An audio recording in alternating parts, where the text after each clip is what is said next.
Good evening student. आज से mathematics classes में आपका स्वागत है। ये देखिए स्टूडेंट, प्रश्नावली 4 है जो 10वीं क्लास का है क्वेश्चन। ये बोर्ड एग्जाम में आता है क्वेश्चन, छत्तीसगढ़ बोर्ड एग्जाम के लिए बहुत ही महत्वपूर्ण क्वेश्चन है जो 2 नंबर क्वेश्चन किया जाता है। हो सकता है इस बार भी आपका सप्लीमेंट्री का एग्ज़ाम होने वाला है, यहाँ से 2 नंबर क्वेश्चन आ सकता है। ठीक है, क्वेश्चन नंबर 1 देखिए, यहाँ पर लिखा हुआ है निम्नलिखित समीकरण के विभेदक ज्ञात कीजिए। ठीक है, इसमें क्या निकालना है, आपको विभेदक निकालना है। अगर क्वेश्चन करता है विभेदक ज्ञात कीजिए, इसकी प्रकृति क्या, मूल प्रकृति ज्ञात कीजिए, या क्वेश्चन करता है विविक्तर निकालिए। ठीक है, सभी का सेम फार्मूला है। ठीक है, उसी फार्मूला से बनेगा। फार्मूला है d बराबर बी स्क्वायर माइनस 4ac। ठीक है, इस फार्मूला से आपका क्वेश्चन सॉल्व होगा।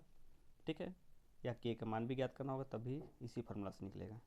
हाँ, मूल प्रकृति की यदि बात आता है तो 3 कंडीशन में आता है। ठीक है, इससे पहले हम उदाहरण क्वेश्चन बता रहे थे, उसमें भी बताए थे, फिर दोबारा हम रिपीट कर देते हैं जो क्वेश्चन था। देखिए d बराबर 0। ठीक है, उसकी प्रकृति क्या होगा, जीरो प्रकृति क्या है, जीरो की प्रकृति है कि जो d का मान आया है 0 आया है। ठीक है, इसलिए उसको हम शून्यात्मक बोल सकते हैं। क्या बोलेंगे, शून्यात्मक, शून्य प्रकृति का है बोल सकते हैं। ठीक है, या समान बोल सकते हैं, वास्तविक बोल सकते हैं। ठीक, अगर d का मान ग्रेटर देन 0 आता है, यानी कि d का मान बड़ा होता है 0 से। ठीक है, उस कंडीशन में हम लोग 1 2 3 4 5 कुछ भी हो सकता है, तो हम लोग वास्तविक संख्या बोल सकते हैं। ठीक है, d का जो मान है क्या, वास्तविक है। ठीक है, समान है, धनात्मक है। ठीक, अगर d का मान आपका लेस देन आता है, यानी कि नेगेटिव आता है, -1 -2 -3 -4 आता है, तो हम बोल सकते हैं ऋणात्मक है। जो मूल प्रकृति है उसका क्या है, ऋणात्मक है, असमान है, वास्तविक नहीं है। ठीक है, इस मेथड पे थोड़ा विशेष ध्यान देंगे, और जो टिप्स आपको बताए हैं उस टिप पे भी आप विशेष ध्यान देंगे, उसके बाद ही आपसे क्वेश्चन सॉल्व होगा। ठीक है, आइए देखिए क्वेश्चन बना हुआ है, एक एक करके हम लोग समझते हैं। देखिए, सबसे पहले क्वेश्चन को बनाते हैं, उसके बाद वीडियो के रूप में वीडियो बनाते हैं। ठीक है, फिर आप तक पहुँचता है। देखिए यहाँ पर क्वेश्चन है x स्क्वायर -4x + 2 बराबर 0। ठीक है स्टूडेंट, इस क्वेश्चन को हम लोग सॉल्व करते हैं। आपका ax स्क्वायर + bx + c बराबर 0 जो समीकरण है, x स्क्वायर -4x + 2 से हम लोग क्या करते हैं, तुलना करते हैं। तब यहाँ पर देखिए a b c, इन तीनों का मान यहाँ पर a का मान 1 मानते हैं, b का मान -4 मानते हैं, c का मान 2 मानते हैं। ठीक है, तुलना करने पर आपका ये फार्मूला होता है, विभेदक या विभेदकर का फार्मूला होता है d बराबर बी स्क्वायर -4ac। फार्मूला क्या है, d बराबर बी स्क्वायर -4ac। d बराबर b का मान -4 है, इसलिए -4 का स्क्वायर, -4 × 1 × 2, 4 तो ऑलरेडी है ही, a का मान 1 है और c का मान 2 है। ठीक है, अब हम लोग क्या करते हैं, 4 में 1 का गुना किया, 4 एकम 4 दूना 8, आपको 8 मिल गया। 4 चौको 16, 4 का वर्ग है, यानी कि 4 को हम लोग 2 बार गुना कर दिए, 4 गुने 4, 4 चौको 16 आ गया। 16 में से 8 को घटा दिए तो 8 आया। ठीक है, यहाँ पर देखिए स्टूडेंट, हम लोग यहाँ पर इसकी प्रकृति हम लोग नहीं बताएं, डी का क्या प्रकृति आया है हम लोग नहीं बताएं। क्यों नहीं बताएं, क्योंकि क्वेश्चन में नहीं किया था कि डी की प्रकृति आप बताइए। ठीक है, इसलिए हम लोग यहाँ पर नहीं दिखाए हैं। सेकेंड नंबर क्वेश्चन में शायद किया है, तो वहाँ से हम दिखाएंगे। ठीक है, देखिए विभेदक मात्रा निकालना था, है ना।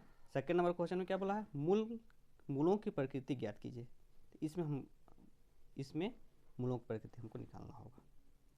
ठीक है स्टूडेंट, आगे देखिए क्वेश्चन जो है सेकेंड नंबर, x - 1 × 2x - 1 बराबर 0, विभेदक निकालना है। आइए देखिए हम लोग समझते हैं।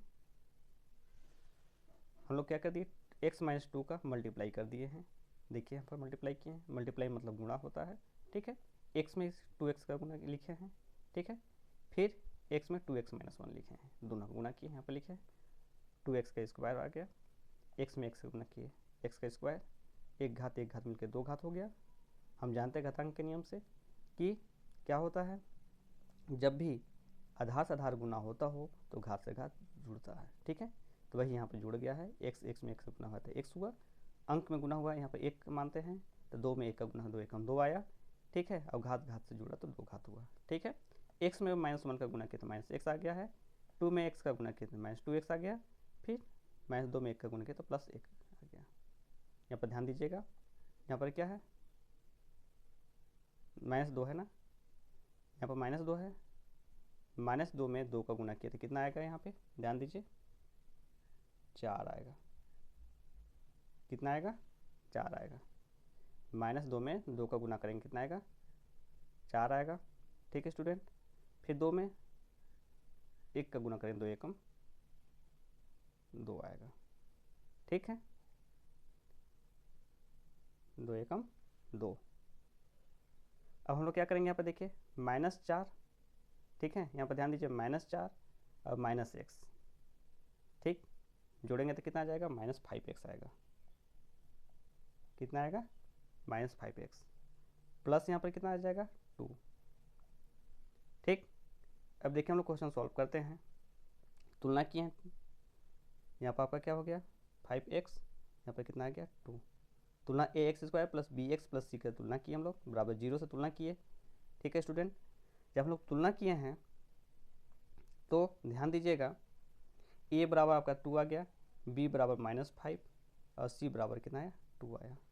मान को यहाँ पर रखिए -5, ठीक है, -5 का वर्ग 4 है ना, 4ac, 4 a का मान 2 और c का मान कितना आ जाएगा आपके पास 2, 2 2 जा यानी 2 में 2 का गुना कीजिए 4, 4 में 4 का गुना कीजिए 16, ठीक है स्टूडेंट, कितना आ गया 16।